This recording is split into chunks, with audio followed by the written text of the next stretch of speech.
हरे कृष्णा दोस्तों, मैं आपका जो दोस्त जितेंद्र सागर, अंक ज्योतिष, फेस रीडिंग और tarot card expert, energy healer, अपने इस चैनल में आप सभी लोगों का हार्दिक अभिनंदन और वंदन करता हूं। दोस्तों, माया मरी न मैं मरा, मर मर गया शरीर, आशा तृष्णा ना मरी, कह गए दास कबीर। दोस्तों, इस संसार में अगर हम आए हैं तो बहुत सारे लोग कहते हैं कि खाली हाथ आया है और खाली हाथ जाना है। मैं कहता हूं दोस्तों, खाली हाथ आया हूं और भरे हाथ जाऊंगा। ये बात हो सकता है आपको विरोधाभास रूप में स्वीकार हो रही हो, लेकिन बात के तर्क को समझने का कोशिश कीजिए। खाली हाथ आया हूँ, कुछ लेके नहीं आया हूँ, लेके जाऊंगा। इसका मतलब क्या है दोस्तों? मैं यहाँ इतने अच्छे कर्म करूंगा। आज महाराजा हरिश्चंद्र इस दुनिया में नहीं है, लेकिन उनका नाम लिया जाता है। आज बुद्ध भगवान इस दुनिया में नहीं है, उनका नाम लिया जाता है। तो जो भी लोग इस संसार में अच्छे कर्म करके गए हैं, चाहे वो कोई स्वतंत्रता सेनानी हो, चाहे वो कोई देशभक्त हो, चाहे वो भीमराव अंबेडकर जी हों, चाहे कोई भी किसी भी संप्रदाय का व्यक्ति हो, जिसने भी, चाहे वो छत्रपति शिवाजी हों, जिसने भी श्रेष्ठ कर्म किए हैं, उसका नाम इस संसार में तब तक लिया जाएगा जब तक आसमान में तारे हैं। तो ये पावर दोस्तों किस चीज़ की पावर है? ये पावर है आपके कर्मों की। तो कर्मों को अच्छा कीजिए। और साथ ही साथ दोस्तों, हम जीवन में हैं। आज मैं एक बहुत अच्छे विषय को लेकर आपके सामने प्रस्तुत हूँ। आप काफ़ी समय से स्ट्रगल कर रहे हैं, मेहनत कर रहे हैं दोस्तों। आपने जगह जगह के आप पंडितों से मिले होंगे, पूजाएं कराई होंगी, हवन कराए होंगे, तरह तरह के उपाय कराए होंगे। अब तो इंस्टा है, फेसबुक है, ट्विटर है, जिन्हें कहाँ कहाँ से आप कितनी रेमेडियाँ कर रहे होंगे। लेकिन मैं आपको सच बताऊँ दोस्तों, जब तक आप नींव में नहीं पहुंचोगे, तब तक आप किसी भी चीज़ के ऊपर कोई भी इमारत नहीं बना सकते। अगर मैं ज्योतिष की बात करूं, तो ज्योतिष के पास आप एक अच्छा सा उदाहरण मैं आपको बताता हूं। मान लेते हैं आपकी डेट ऑफ बर्थ 20 जनवरी 1985 है। तो जिस भी एस्ट्रोलॉजर के पास आप जाएंगे, तो वो सबसे पहले आपसे पूछेंगे कि आप अपनी डेट ऑफ बर्थ बताइए। एक्यूरेट आपकी डेट ऑफ बर्थ होना चाहिए, आपका समय बताइए और जन्म स्थान बताइए। ये 3 चीज़ें प्रमुख हैं ये दोस्तों। और दिन भी कुछ लोग पूछ लेते हैं बाकी, हालांकि वो ऑनलाइन सारी चीज़ें अवेलेबल हैं, आ जाती हैं। तो दोस्तों 99% लोगों के पास जब आप जाओगे, तो आपके साथ ये समस्या मिलेगी कि हर व्यक्ति की प्रिडिक्शंस अलग होंगी। कारण, ज्योतिष में सबसे बड़ा अपवाद ये है दोस्तों, मैं आपको बहुत महत्वपूर्ण जानकारी दे रहा हूँ।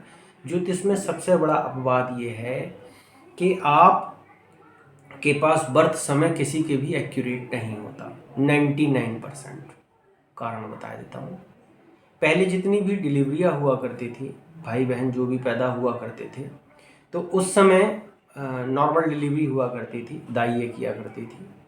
हकीकत तो ये है कि जन्म का समय उस समय माना जाता है कि अभी बच्चा गर्भ में है, माँ के गर्भ में है। जैसे ही वो प्राइवेट पार्ट से बाहर आता है, यानी गर्भ से बाहर आता है, उसका बर्थ टाइम कैलकुलेट हो जाता है। तो वो टाइम आपको नोट करना होता है। तो दोस्तों वो बड़ा दुर्लभ काम है, क्योंकि पहले समय की भी अगर मैं बात करूं, तो लोग घर के दरवाजे पे बैठे रहते थे। बच्चे को निकालने के बाद में, साफ़ सफाई करने के बाद में, उल्टा लटका के जब बच्चे के रोने की आवाज़ आती थी, तब तक लोग उसका टाइम नोट करते थे।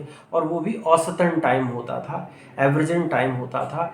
इसीलिए उसकी जो प्रेडिक्शंस होती हैं, उनकी जो गणना होती है, वो बहुत सारे लोग की मतलब सटीक नहीं बैठ पाती। अगर किसी अच्छे एस्ट्रोलॉजर को सटीक टाइम पता चल जाए, तो वो निश्चित तौर से आपको सही जानकारी प्रोवाइड कराएंगे और उनके उपाय आपके जीवन में बहुत कारगर होंगे।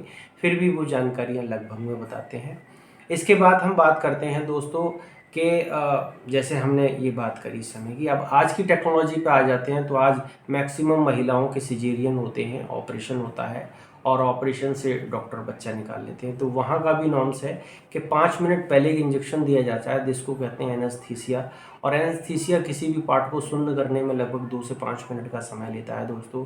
उसके बाद वो सिजेरियन कर देते हैं। वहाँ पे भी कोई घड़ी अवेलेबल नहीं होती है, कोई वॉच नहीं होता है। तो वो भी 10 बजे अगर ओटी में घुसे, तो एक अप्रॉक्स टाइम दे देते हैं कि लगभग इतने बजे आपका बच्चा हुआ होगा। तो कहने का मतलब क्या है, वहाँ पे भी और पुराने समय में भी और आज के समय में भी इन चीज़ों का अपवाद है। इसलिए ऐसे में दोस्तों आपको क्या काम करना चाहिए?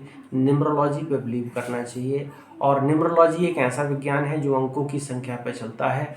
और सारी चीज़ें सटीक होती हैं। इसके बहुत दुर्लभ परिणाम देखने को मिलते हैं। तो दोस्तों, आप अपने जीवन को सुदृढ़ बनाने के लिए एक बार जो कुंडलियां आप लोगों ने बनवाई हैं अपने जीवन में, बहुत सारी कुंडलियां बनवाई होंगी, लेकिन वो केवल आपकी लगन पत्रा देखने के काम आती हैं। ये जो कुंडली मैं आपको जिसकी बात बता रहा हूँ, ये कुंडली आपकी अंक ज्योतिष की कुंडली होती है और ये बहुत विशेष तौर से कुंडली होती है। इसका इतना लाभ मिलता है आपको अंक ज्योतिष की कुंडली का कि आप जब भी कभी परेशानी के समय में हैं तो आप इसमें 4 पेज खुद निकाल के पढ़ सकते हैं। ये आपको मोटिवेट रखती है, ऊर्जा देती है, आपकी समस्याओं का हल देती है। जो भी दिक्कतें आपके साथ में आ रही हों उन सारी समस्याओं का हल इसमें है। इसमें आपका कौन सा मोबाइल नंबर होना चाहिए, कौन सा मोबाइल नंबर आपको सूट करता है, कौन से कपड़े आपको पहनने चाहिए, कौन सा व्यापार आपको करना चाहिए, किस दिशा में जाकर आपको काम करना चाहिए, किस समय में कौन सा काम आपको करना चाहिए, किस सन में जाके क्या करना चाहिए, इन सारे सवालों के जवाब इस कुंडली के अंदर निहित हैं। 5100 रुपये कुंडली की फीस है। मात्र 2100 रुपये में अब ये दीपावली पर्व पे विशेष तौर से आपको मिल जाएगी। आप हमारी टीम से कांटेक्ट कर सकते हैं, नंबर डिस्क्रिप्शन में है और आपके मुरादाबाद में ये अवेलेबल है। 3 दिन में दोस्तों कुंडली बनाई जाती है, क्योंकि हाथ से बनाई जाती है और सटीक प्रमाण है। बहुत लोगों को लाभ मिला है, आपको भी लाभ मिलेगा। आप एक बार इसकी प्रेडिक्शंस को देखिए, इनकी चीज़ों को फॉलो कीजिए। बहुत लोग लाभ ले रहे हैं और आप भी लाभ लीजिए। इन्हीं शुभकामनाओं के साथ राधे राधे। अगली वीडियो में फिर प्रस्तुत होगा। हरे कृष्णा।